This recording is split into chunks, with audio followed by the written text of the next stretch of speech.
Hey guys, this is Preeti. Welcome back to my channel. दोस्तों, आज हम बात करने वाले हैं एक 2024 released Korean horror mystery episode के बारे में, जिसका नाम है सिंगल लॉकर।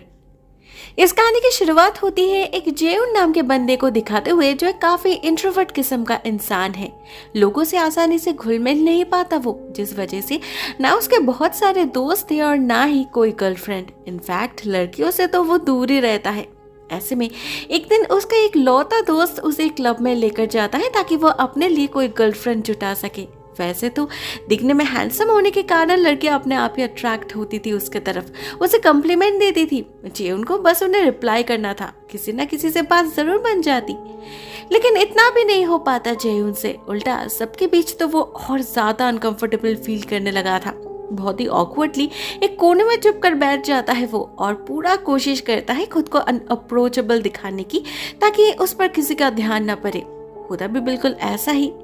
मगर इसी बीच अचानक उसका दोस्त आकर उसे डांस फ्लोर पे ले जाने की कोशिश करने लगता है, तो जेउन और रिस्क नहीं लेता। वो चोरी छुपे भाग निकलता है वहां से, और ठीक इसी वक्त एक हादसा होता है उसके साथ।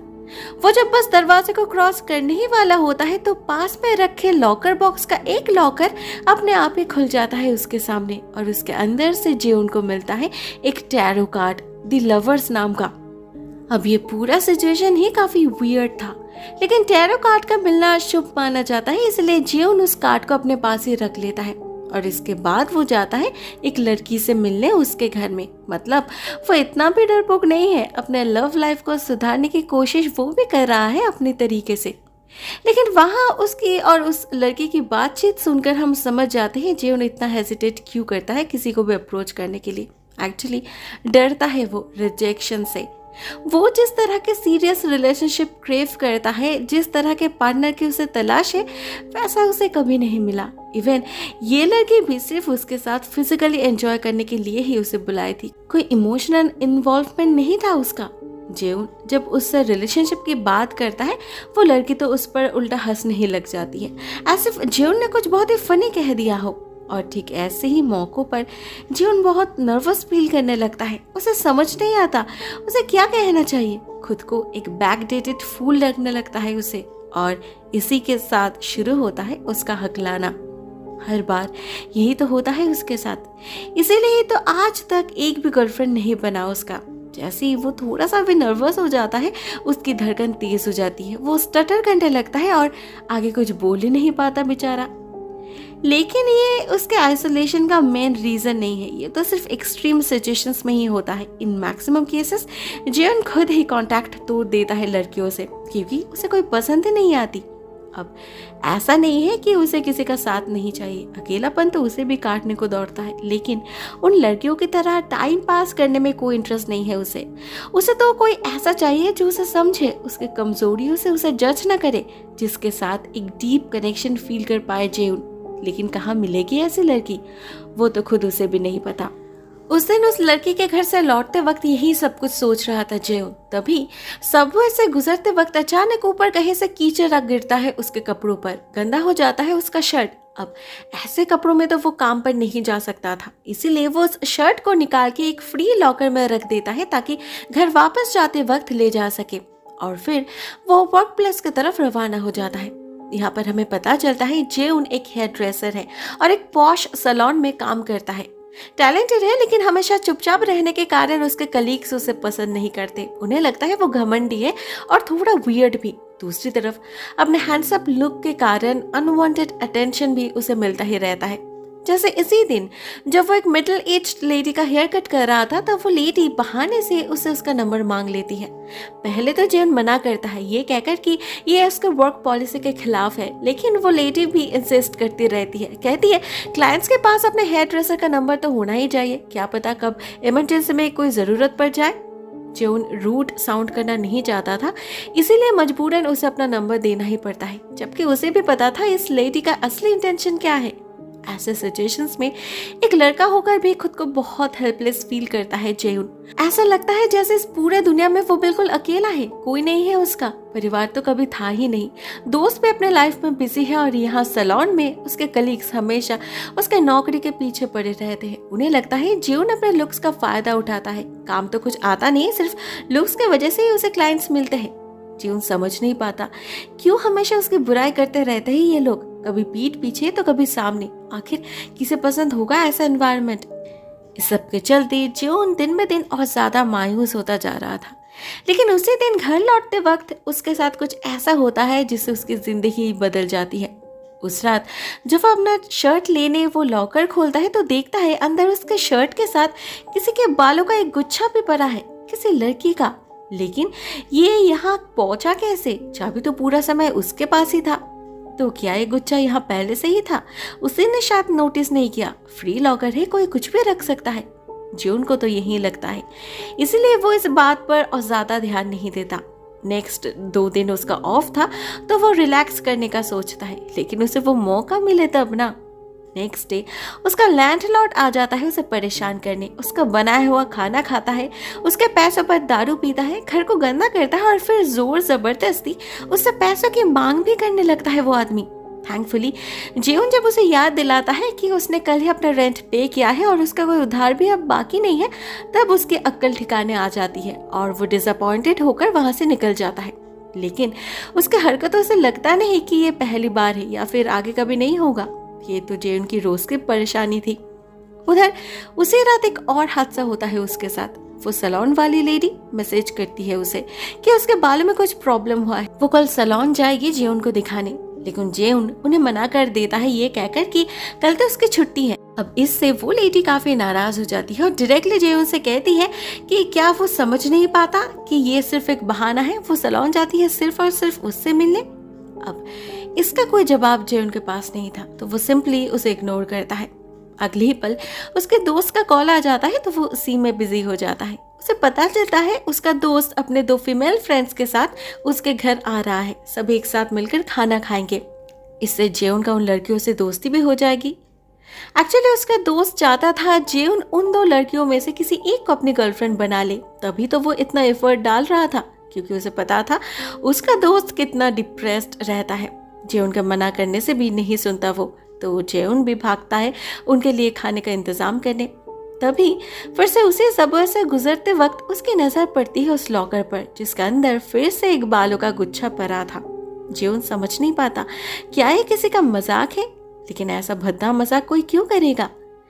बात जो भी हो, मामला कुछ ठीक नहीं लगता जेउन को, लेकिन समझ इस बार भी कुछ नहीं आता उसे।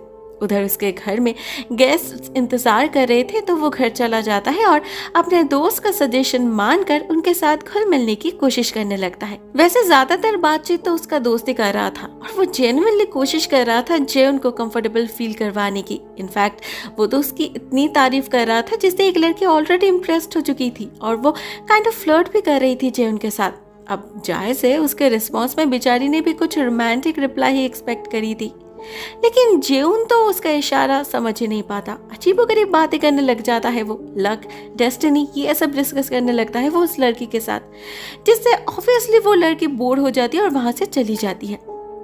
उन सब के जाने के बाद जेउन नोटिस करता है वहां पर एक लिपस्टिक पड़ा है, जिसे देखकर एक आइडिया आता है उसे। वो एक पेपर पर एक मैसेज लिखता है कि लॉकर के उस पार क्या कोई है।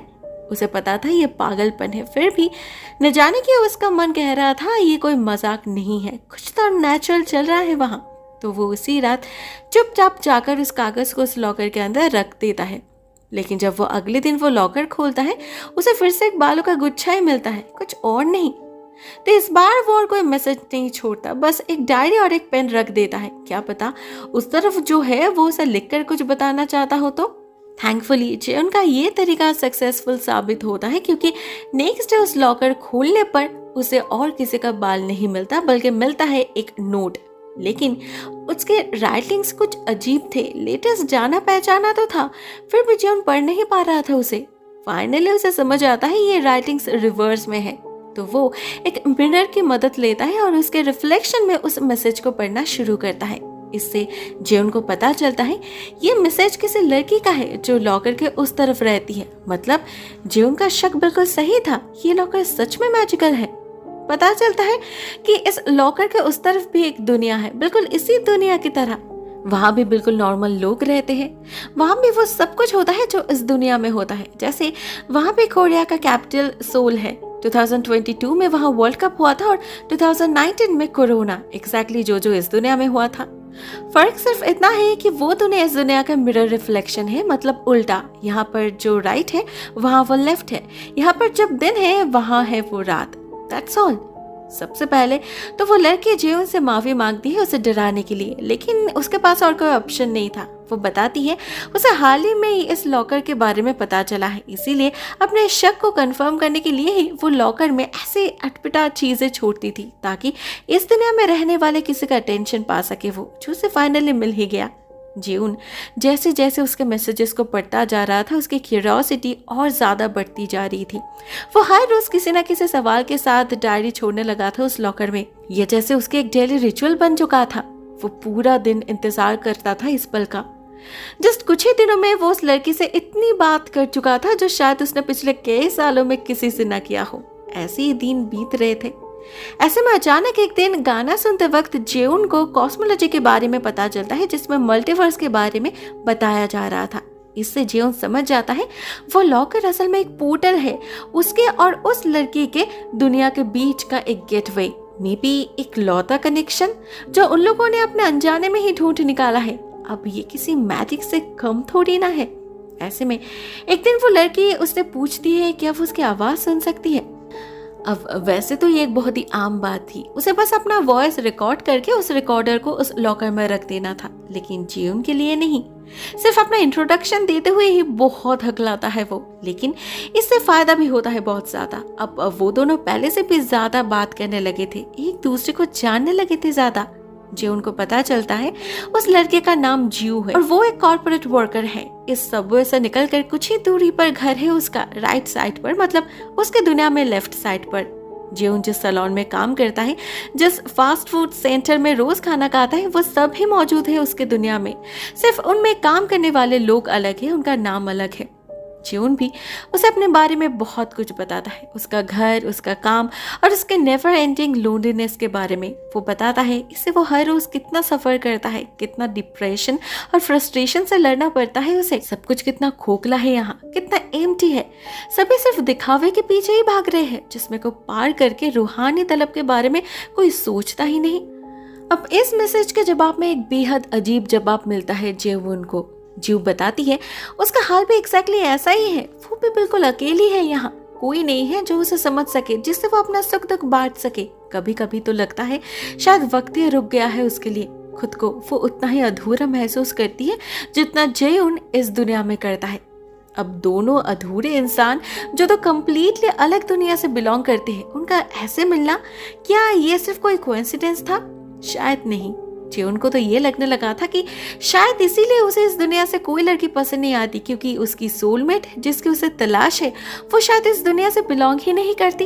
वैसे भी उसे जो टैरो कार्ड मिला था दी लवर्स नाम का, वो भी तो इसी तरफ पॉइंट आउट कर रहा है कि उसके लाइफ में बहुत जल्द कोई आने वाला है, उसका हमसफर। कहीं वो जीव तो नहीं? उसके आने से लाइफ में पहली बार अपने अंदर के खालीपन को भरते हुए महसूस कर रहा था वो। उसे जैसे जिंदगी का नया मकसद ही मिल चुका था।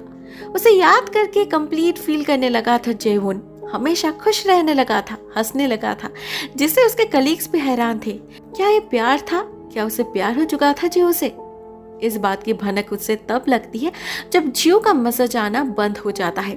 जेउन हर रोज उस लॉकर में मैसेज रिकॉर्ड करके छोड़ने लगा था, लेकिन जब अब कुछ नहीं आता, लगातार कई दिनों तक ऐसा चलने के बाद जेउन सच में डर जाता है कि क्या उससे कोई गलती हो गई, क्या उसने जियो को ऑफेंड कर दिया, या फिर बाकी लोगों की तरह जियो ने भी उसे अबांडन कर दिया। क्या वो भी सिर्फ टाइम पास कर रही थी, या फिर ये उसका कोई एक्सपेरिमेंट था? अगले कई दिनों तक जियो का और कोई मैसेज नहीं आता और इधर उसके एब्सेंस में जेउन का हालत खराब हो जाता है। वो पहले से भी ज्यादा डिप्रेस्ड रहने लगा था, गुमसुम रहने लगा था, कहीं ना कहीं बिट्रेड फील कर रहा था वो। उसे ऐसा लग रहा था जैसे वो इस दुनिया का द मोस्ट अनलकी पर्सन है। अब उसे ऐसे वल्नरेबल देखकर उस पर उसके कलीग्स का अब्यूज भी बढ़ चुका था। ये जानते हुए भी कि वो बहुत डरपोक है, आसानी से घबरा जाता है, वो लोग उसके लॉकर में एक मैनिक्विन हेड रख देते हैं जो लॉकर खोलते ही उस पर आ गिरता है और डर के मारे उसकी हालत खराब हो जाती है। उसकी धड़कन इतनी तेज हो जाती है कि उसे सांस लेने में भी दिक्कत होने लगती है। लेकिन ये सब देखकर भी उसके कलीग्स को कोई फर्क नहीं पड़ता। वो वहीं खड़े उसका मजाक उड़ाने लगते हैं। और फिर कुछ देर बाद जब वही लेडी फिर से आकर हाजिर होती है और उसी से अपना हेयर कट करवाने की जिद करती है, तब एक और ब्लंडर होता है। घबराहट में जेउन से उनका कान कट जाता है। एक्चुअली ट्रिमिंग के वक्त वो लेडी उसे बहुत इरिटेट कर रही थी, बार बार उससे पूछ रही थी कि वो उनके मैसेजेस का जवाब क्यों नहीं देता, उसका रिप्लाई इतना शॉर्ट क्यों होता है, क्या वो उसे इग्नोर कर रहा है। अब इनका जवाब काफी ऑब्वियस था, जेउन सच में उनसे तंग आ चुका था। उसे कोई इंटरेस्ट ही नहीं था उनके साथ कोई पर्सनल रिलेशनशिप रखने में, लेकिन वो उनके मुंह पर ये सब कह नहीं पाता। इंस्टेड काफी घबरा जाता है और टेंशन में उसके हाथ कांपने लग जाते हैं, जिसके चलते ही इतनी बड़ी गड़बड़ हो जाती है उससे। एंड एज द रिजल्ट उसकी नौकरी भी चली जाती है। अब जॉब वापस पाने का एक ही रास्ता था, जेउन को उस लेडी से माफी मांगनी होगी। सिर्फ और सिर्फ उन्हीं के कहने पर वो फिर से सैलून ज्वाइन कर सकता था, लेकिन जेउन ऐसा नहीं करता।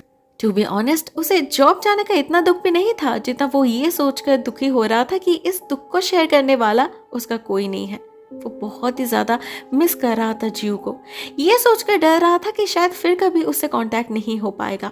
उसके मैसेजेस जीव तक पहुंच रहा भी है या नहीं, वो पोर्टल काम कर भी रहा है, उसके मैसेजेस जीव तक पहुंच रहा भी है या नहीं, वो पोर्टल काम कर भी रहा है या नहीं, कुछ समझ नहीं आता जेउन को। और इसीलिए वो और ज्यादा फ्रस्ट्रेटेड फील करने लगा था। बट थैंकफुली और ज्यादा देर उसे तड़पना नहीं पड़ता। उसी रात उसे जीव का मैसेज मिल जाता है जो बताती है वो इंटेंशनली इतने दिनों तक चुप रही क्योंकि उसे इस रिश्ते का कोई फ्यूचर नहीं दिख रहा। वो लोग कभी एक साथ नहीं हो पाएंगे, तो फिर क्या मतलब इसे आगे खींचने का। अब ऐसा नहीं है कि जियोन के दिमाग में ये सवाल कभी नहीं आया है, कई बार आया है, लेकिन आज जियो के ऐसा कहने के बाद वो सच में टेंशन में पड़ जाता है। और इतने दिनों तक उसे मिस करने के बाद तो जियोन को ये भी समझ आ चुका था कि वो उसे कितना चाहता है, उसे पाने के लिए कुछ भी कर सकता है वो। तो ऐसे में जियो एक प्लान बताती है, कहती है आज रात ठीक 12 बजे वो अपने लॉकर को ओपन करेगी। अगर जियोन भी ठीक उसी समय अपने लॉकर के अंदर एंटर करे तो शायद वो उसके दुनिया में पहुंच सकता है। अब ये सिर्फ एक पॉसिबिलिटी था, लेकिन जियो के लिए कोई भी चांस लेने के लिए तैयार था जियोन। वो 12 बजने से पहले ही वहां जा पहुंचता है और 12 बजते ही लॉकर को खोल के अंदर घुस जाता है।